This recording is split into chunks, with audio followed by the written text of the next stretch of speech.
రాజన్న సిరిసిల్ల జిల్లా నుండి Periyar Q news.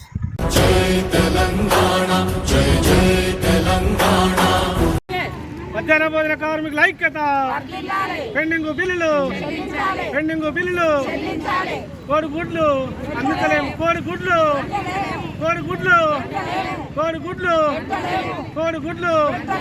10,000 జీతం వెంటనే, 10,000 జీతం వెంటనే, 10,000 జీతం వెంటనే. రాష్ట్ర వ్యాప్తంగా మధ్యాహ్న భోజన కార్మికులు కలెక్టర్ కార్యాలయం ముందు రాష్ట్ర కమిటీ పిలుపు మేరకు ధర్నా నిర్వహించి ఇలా మధ్యాహ్న భోజన కార్మికుల సమస్యల మీద మెమోరాండం ఇవ్వడం జరుగుతుంది. ఇలా మధ్యాహ్న భోజన కార్మికులకు ప్రభుత్వ అధికారులు 5 రూపాయలకు కోడిగుడ్డు ఇస్తే 7 రూపాయలు 8 రూపాయలు ఉన్నది మార్కెట్లో. 8 రూపాయల నుండి మేము కోడిగుడ్లు అందించలేమని చెప్పి ఇలా డిఓ గారికి లెటర్ ఇవ్వడం జరిగింది. రాగి జావా పెట్టాలని చెప్పి ఒత్తిడి చేస్తూ ఉన్నారు. ఆ రాగి జావాకు 1 గంట పని పోతూ ఉంది. రాగి జావాకు మాకు వచ్చేది రూపాయి ఇష్టం లేదు. ఇలా ప్రభుత్వం వెంటనే రాగి జావాకు పారితోషికం ఇవ్వాలి. మాకు అదేవిధంగా కోడిగుడ్లకు 10 రూపాయల కోడిగుడ్డు చెల్లించాలని చెప్పి మేము డిమాండ్ చేస్తూ ఉన్నాం. లేదంటే ప్రభుత్వమే కోడిగుడ్డు సప్లై చేయాలి.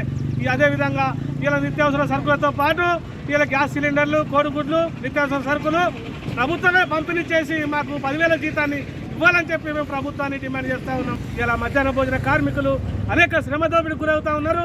ఇలా సార్లు కోడిగుడ్లు పెట్టాలని చెప్పి 2 కూరలు పెట్టాలని, మరి 2 కూరలు పెట్టాలంటే 2 కూరలకు సంబంధించినటువంటి మెను ఇలా ప్రభుత్వం చెల్లించాలి. ఇలా మెస్ ఛార్జీలు పెంచాలి. మెస్ ఛార్జీలు పెంచకుండా గత 5 సంవత్సరాల నుండి ఇలా మీరు కూరలు మంచిగా వండాలి, 2 కూరలు పెట్టాలి, కోడిగుడ్లు పెట్టాలి అంటే మేము నష్టపోతూ ఉన్నాం.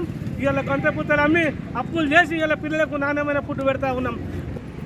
మధ్యాహ్న భోజన కార్మికులకు కనీస వేతనాలు లేవు, ఉద్యోగ భద్రత లేదు. ఇలా వాళ్ళకి ఏదైనా దెబ్బ తాకినా ఏదైనా కనీస ఇన్సూరెన్స్ సౌకర్యం లేదు. ప్రభుత్వం వెంటనే మధ్యాహ్న భోజన కార్మికులకు 2 జతల యూనిఫామ్ ఇవ్వాలి. ఇలా పిల్లలకు మెస్ ఛార్జీలు ఒక విద్యార్థికి 25 రూపాయలు చెల్లించాలని చెప్పి మేము ప్రభుత్వాన్ని డిమాండ్ చేస్తా ఉన్నాం. మధ్యాహ్న భోజన కార్మికులకు అనేక సమస్యలు పెండింగ్లో ఉన్నాయి. ఇలా గత ప్రభుత్వం 10 సంవత్సరాల కాలంలో మధ్యాహ్న భోజన కార్మికులను పట్టించుకోలేదు. ఈ ప్రభుత్వం అయినా పట్టించుకుంటుందని చెప్పి ఆశిస్తా ఉన్నాం. నా పేరు మీసం లక్ష్మణ్, మిడ్ డే మీల్స్ జిల్లా ప్రధాన కార్యదర్శి.